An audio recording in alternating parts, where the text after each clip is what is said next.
Well, I had met Donna Summer through Neil Bogart, and I said to her, I just want to thank you on behalf of all DJs around the world. She said, why?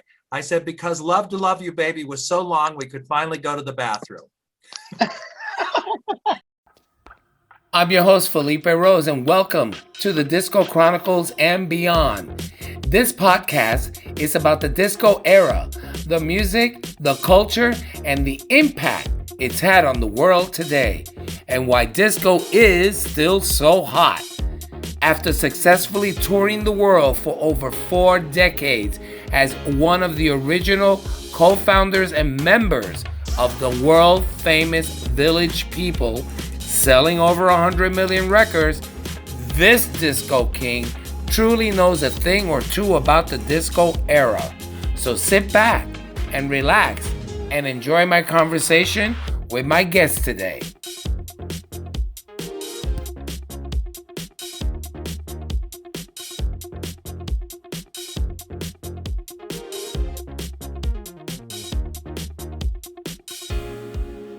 Welcome to the Disco Chronicles. I'm your host, Felipe Rose, and I want to thank everyone again for subscribing to our channel. My guest today is not only a colleague, a longtime friend, but someone that actually can speak on the fact that disco is probably at its pinnacle right now, especially with the Netflix showing of Blanton, which literally gave me a euphoric feeling and remembering how it was when I was there. They actually picked up and they transcend, usually they try to recreate a scene from a long time ago and you go, okay, they came close. Well, not in this situation. So kudos to Ryan Murphy.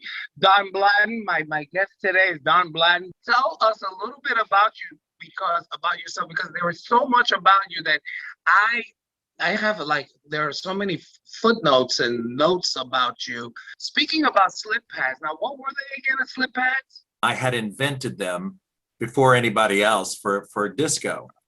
The slip pads were on the turntable, correct? Yeah, it was a piece of felt, really, what it was, and then later they coated it and sold it.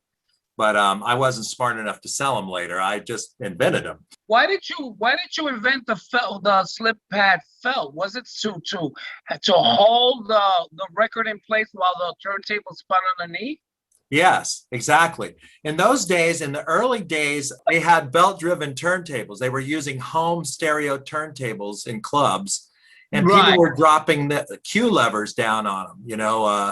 Our friend Dave that had the loft, he did that. Dave Mancuso. Yeah. Mm-hmm. And so I said, this is BS. I'm going to put some felt on it. I came from radio. I started in radio when I was 14 years old. And I left radio when I was 17 to become a disco DJ. I thought, I want people to see me. I don't want to be behind a microphone at a radio station. So I want to be seen. So I started in disco in Washington, D.C. And I said, I need to put these felt on here because the turntable going, it wouldn't go, to go up. And I said, I'm not doing that. I'm not doing cue levers. I'm gonna mix. And so you were going to cue up right to where the spot where you wanted to come right into the next song. That's right. I never knew this, Don. Yeah. Well, I invented a lot of things. I invented variable speed. In fact, Techniques came to me because I had the first variable speed turntables in order to, create better mixes. And back, we used to do what was called slam mixing in those days, where you just go boom and the mix would happen. But the longer mixes happened because of variable speed. Richie Kazor and people like that. Richie was a brilliant DJ, and he used to take his finger and drag it along the turntable, emulating variable speed in order to do his mixes. And then variable speed came out. Techniques came and visited me for months on inventing variable speed for their turntables. And that's how it all began. But before that, I had radio station turntables with a device that I had an engineer by the name of Jim Miss. That was his name, not Miss Jim Miss. And he made these controls for me. People came from miles around to see variable speed. And then later I invented a disco mixer. So I just kept innovating products because I wanted to do more and more in my show. The thing that's interesting about all of you guys are all about the same age, and you all pretty much were the nerds of that time. Yeah. Most DJs, you know, they basically lived at home. They spun music. They collected music. They were all about the music. So they really didn't have like a massive social life. It was like home, the store, or Colony Records, or the DJ booth. And That's right. everything else in between was like, oh, hi, how are you? Yeah, good, good, good. Because you guys were always, your point of view, like you spun at Studio 54. You played Right. Mm-hmm. there. What did that feel like? In those days, people went to clubs to hear the music. You couldn't hear it on the radio. And so we always were striving to find newer music. So I would go to Harlem, for example, to these little record stores in Harlem and find these amazing songs by Barbara Acklin and different people that nobody had ever heard before, and then take them to the club. So when I was working at Studio 54, which I was a guest DJ, because, you know, Richie liked some drugs, and sometimes he couldn't even stand up, but I could hold him up and he could still make an amazing mix. And then sometimes he would want a day off and he'd say, please come play at 54 for me for the day off. So I was thrilled because, you know, in those days, you know, you mentioned Halston and you mentioned the, you know, down underneath Studio 54 where the VIP room was. You know, I was used to that. And so now I'm center stage and now I'm seeing the circus all around me. So yeah. So the circus, you know, from the DJ's point of view, you looked up, you saw the balcony, you looked to the behind you, there was a bar back there with chairs and tables, you know, another balcony, right? You looked down on the dance floor, then across to the back of the house, you had the big moon with the spoon, but then you had a stage. There was like a what was it? Like a bridge runway? Yeah, it was a stage that they had their live performances on, and you know, people would get up and dance and do crazy things. That's where village people performed. And so that thing would go back and forth. So you're actually watching, and of course the light person was also in the booth as well. Yeah. And the lighting is as important as the music. You know, I was known for throwing out light men out of the club if they didn't match the music, the lights with the music right. I was terrible. I was like, if you ruin my evening, you're out. I'll run the lights myself.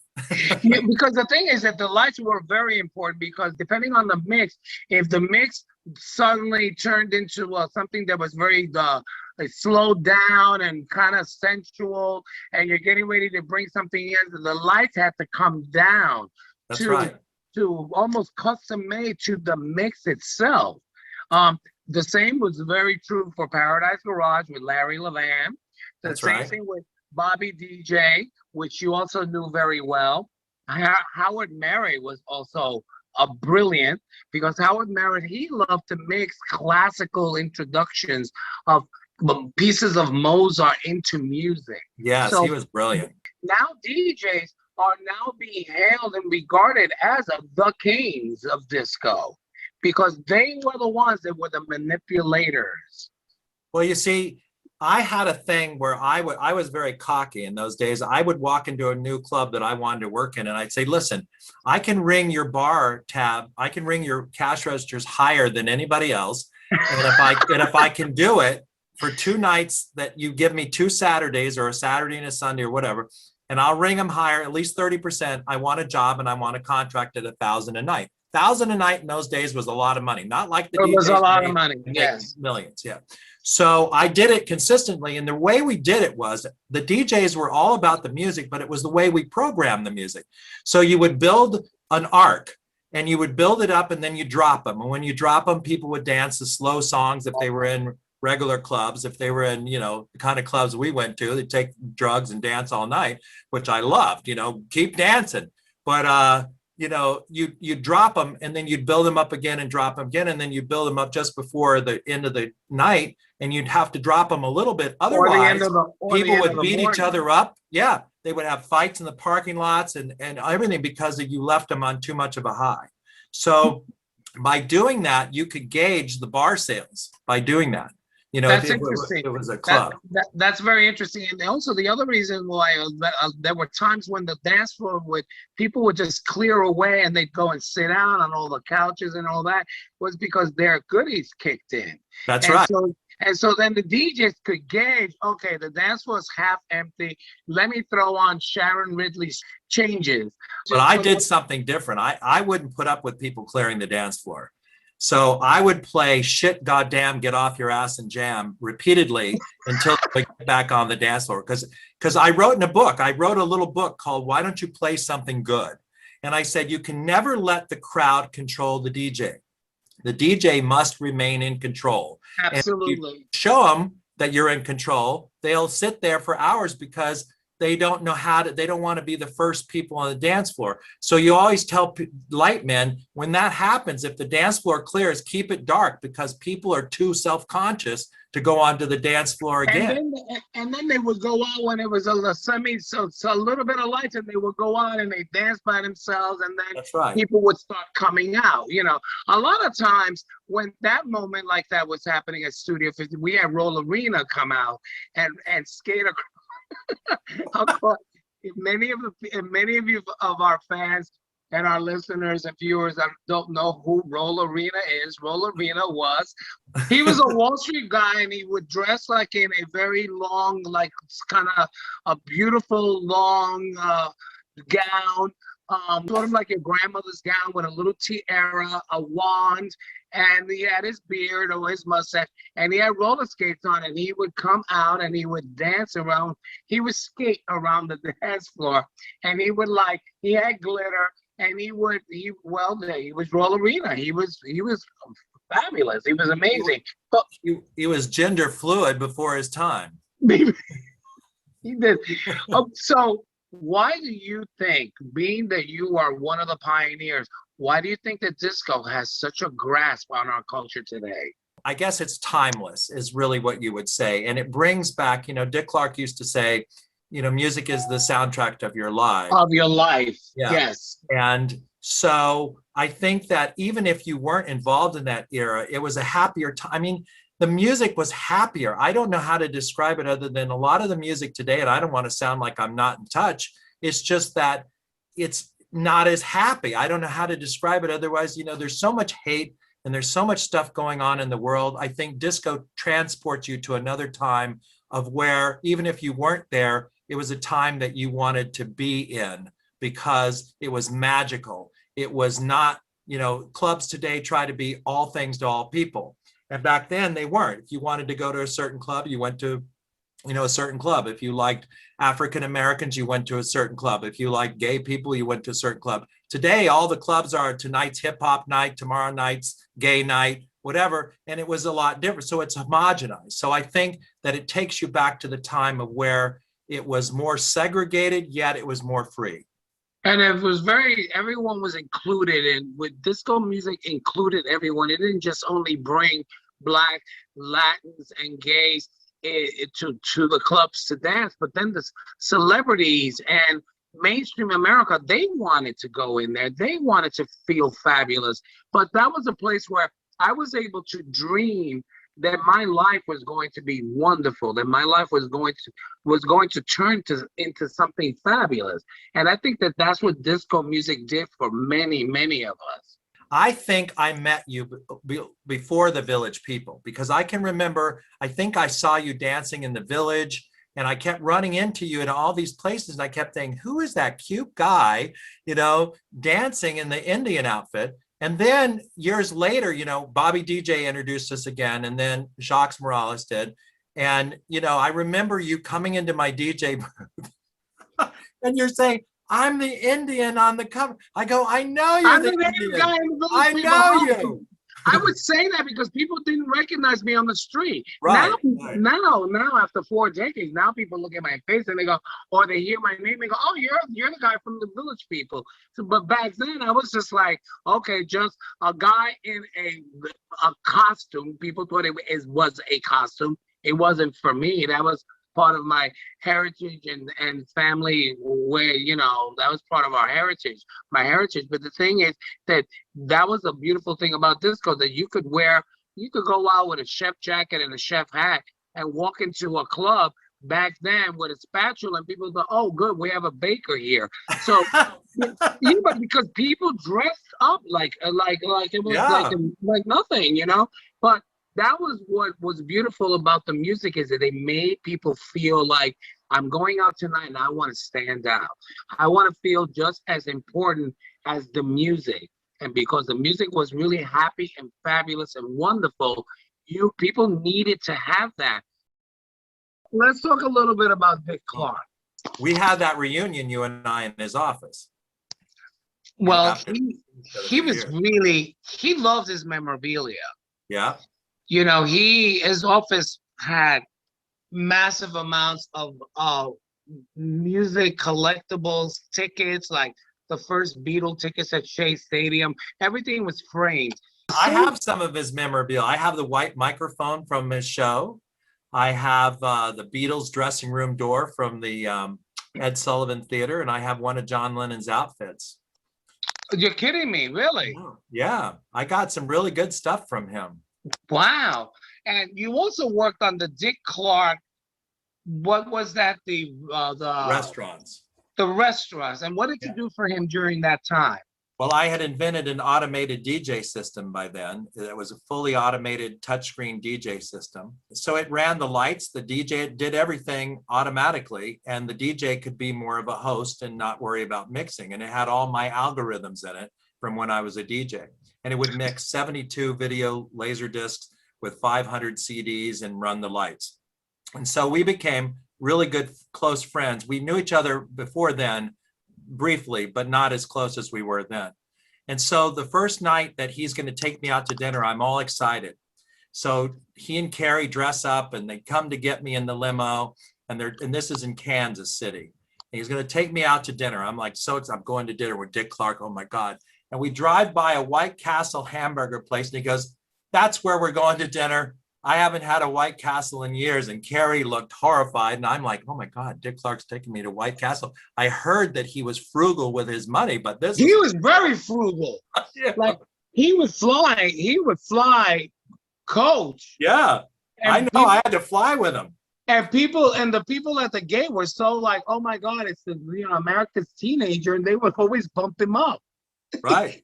So he would fly for first class, Yeah, and then one year he sent me a bathroom scale for Christmas, and I went, oh God, I know I've gained weight, but this is like, really? You're going to send me a bathroom scale? And it was really rude. It talked. You'd step on the scale, and it had this man's voice, and would go, please step on the scale. And it was really serious. And then it goes, you've gained 100 pounds. Have a nice day.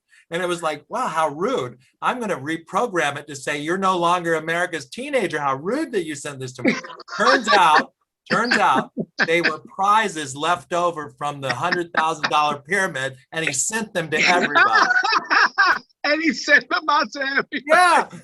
Yeah, that was Christmas. Going back to when I knew you in the old days, you had the star quality, and I always knew that. I always told you that. And I always knew that you were going to be big. And then the Village People, when they came along, I went, oh my God, what is this? And Jacques kept saying, oh, it's going to be big. It's going to be big, darling. Oh. And so when I listened to it, I think the first song I got was San Francisco to Hollywood, right? Wasn't that the first one? Yes. Yeah. And I said, oh my God, this is amazing. And then who knew that I'd be in a movie with you years later with Alan Carr? That was crazy. It was. And that movie, I was supposed to be the Steven Guttenberg's part.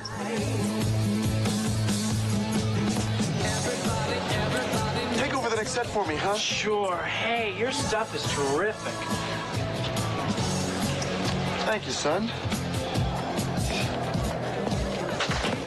Alan Carr met Steven Guttenberg, and he goes, I like guys with curly hair. I thought, well, I'll go get a perm. What do I need to do?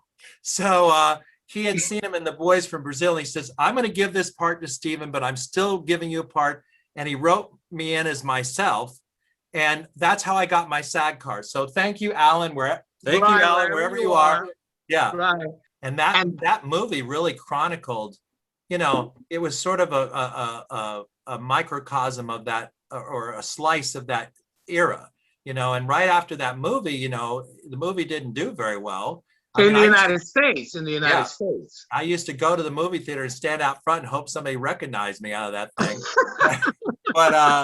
but it was also, it was and sadly, a lot of those people, didn't live because of AIDS. Yes, unfortunately, yeah, we went right into the crash and burn of July 19th, I think, or not, the 12th, 1979, with Steve Dahl, the Chicago DJ at Kaminsky Park. And then pretty much everything really started crumbling underneath everyone, the disco industry, the music industry, radio, all the formats for everything that was formatted for disco. Disco started to become right then, right prior to the AIDS crisis, disco started to become a caricature of itself. Yes, and unfortunately, Casablanca, your label, and TK Records, and a lot of them, they were stamping out the same bass tracks, same rhythms, and just stamping out 12-inch records. And by the way, 12-inch singles really pissed us off as DJs, because we were taking 245s in those days and making them last long. And that was our artistry. And now you took our artistry. I can remember having a conversation with Tom Moulton, Tom making those fabulous mixes in those days, and saying they're taking away our art. And today, these DJs, they push a button, the thing does it all themselves, And yes. I tried to make my own music in those days, but synthesizers, there was the Moog synthesizer or Moog, and they sounded like coffee percolators. Drum machine sounded terrible, so we couldn't use them. Today, the DJs are doing that, but now it's all one level. It's just bizarre to me. And they, make millions of dollars. I thought, Jesus, I'm coming back as Live Rat, I think, instead of Dead Mouse. So out of all the artists, when you were mixing, and you started very young. I mean, I honestly cannot believe how young you started mixing and became a DJ. And you were in the clubs, and there were all these stars and stuff. What was your favorite artist and music to mix by? What artist? Well, I mean, Giorgio Moroder and Donna Summer made mixing very easy. But I mean, the Village People, of course, if you ever wanted to need to lift up the evening, you'd play a Village People song, and then it would, bring it up into high gear again. I remember there was KC and the Sunshine Band was another one. I mean, he made a lot of great, he did a lot of party upbeat music. Yes, he did. And Kool and the Gang, and all the the Tramps, the Tavares, all of those people.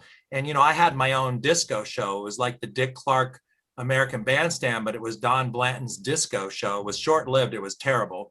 It was poorly produced. And I had your friend and my old friend Gloria Gaynor was on my show, and I'll never forget, the microphone cable wouldn't reach. And so it was so poorly produced. And I'm like, and now we have Gloria Gaynor. And I looked like I was 10 years old, looked like Donny Osmond trying to do this show.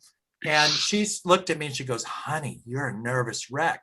I'll never forget her saying that. And I had Faith, Hope, and Charity. I had Carol Douglas. Oh, wow. Faith, Hope, and Charity. Yeah. They were big back then. They were That's big. Right.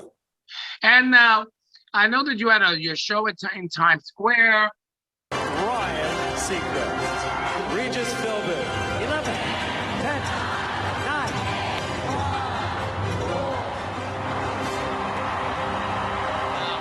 The thing about Times Square, Dick Clark's Rockin' New Year's Eve, were you part of that as well? I was only part of it for years, standing out there with him in the freezing cold. And I go, and I thought, well, I'm standing out there. I thought, these people are just standing here with nothing to do.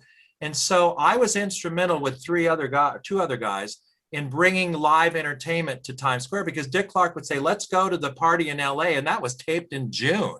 So that was not live. So I brought Lindsay Lohan to Times Square for the first performance ever. And the police were saying to me, you're going to incite a riot and all this. I said, no, let's just do one thing. Lindsay Lohan, will have her do her thing, and that'll be the first live performance. And I said, and now you need an MC. And they said, well, we don't have one. I said, I'll do it. I'll be the MC.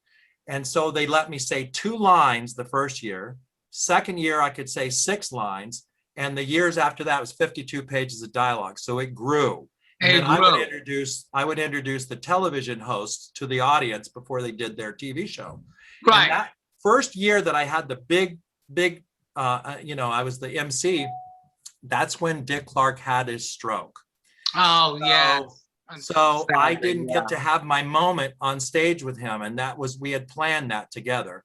But And you've had many moments, and the two of us, in our friendship, we've had lots of moments in our lives that were like up, and then sometimes the roller coaster would side bend and take us to another situation. there is one word that describes you and me, and a lot of the people that we know: survivor. You know, we were able to reinvent ourselves and continuously go with the flow. I mean, look at you. You kept the Village people alive for so many years. I mean, honestly, Felipe, you and the group were absolutely amazing. And you know how I love you as a person. I mean, you took me in so many places in my life that you have no, you don't know how much you influenced me. And I was young and naive, and you took me and showed me things in New York that I don't know if we can mention them on here, but you showed me things. You helped mature me as an artist, and I will always be grateful. Oh, thank you. I mean, yeah, you're one of these people that's constant in my life. That we may go for half a year, or we never miss a year without speaking, but you're one of these people in my life that's just constant. And when I think of you, I think it's a fond memory, and it's just always a happy memory. What's your favorite memory of your disco everything? What's to you that stands out the most? Oh my gosh, what a hard question for me. Club Zanzibar, the Lower Deck, the Odyssey, Studio 54. What stands out where you said, this is unbelievable, I'm loving this moment? I think it was when I was working at Infinity. And I mean, Studio 54 obviously was a huge high. I mean, it was just a huge high. And with all the celebrities there and everything. But you see, I guess, I'll just tell you a really quick thing. I know you got to go, but I remember Andy Warhol coming up to me and saying, "Darling, I'm going to put you in my new book." And I said, "Oh my God, I have arrived. Andy Warhol at Studio 54 is going to take a picture of me, put it in his book." And I'm thinking, I'm shit, I'm just it. And I had this really good looking kid with me with long blonde hair named, what was the name? Joey Vila. And so, look at the name, Joey Vila. Yeah, exactly. But he had blonde hair. And so he took our picture. So 6 months later, Andy Warhol comes to me and he goes, "Darling, I have good news and bad news. Which one do you want to hear first?" I said, "Well, I guess I want to hear the bad news. What is it?" And he goes, "When I was developing your picture, I was more attracted to your friend than to you. So I put him in the book." And I said, "Really?" And I said, "Well, what's the good news?" He goes, "I have an autographed copy of the book for you." I said, "Well, oh my God. So the moral of that story is, when a famous pop artist photographer wants to take your picture, push your friend out of the way. Absolutely. I want to thank you for being on the show. On behalf of all of my fans and my viewership and our friendship and our relationship, because there's no one like you, Don. You've been a staple in my life. I want to thank you for being on the Disco Chronicles. Where can everyone find you if they want to speak to you about interviews? And I mean, you've got a million stories like that, like I do. Where can anyone find you? They can write me at don@donblanton.com. And there's so much. This guy's an inventor. He's a DJ. He's a remixer. He was part of the fabric of what disco was then, and it's still here, keeping the memory alive. Don Blanton. Don, thank you so much for being here with me this afternoon. Thank you so much for having me on, and I love your show, by the way. I've been watching some episodes. I love it. Thank you. Well, you're on it now. I've got you now as part of history, disco history. I love you. See you everyone next week. Thank you for tuning in. Love you guys.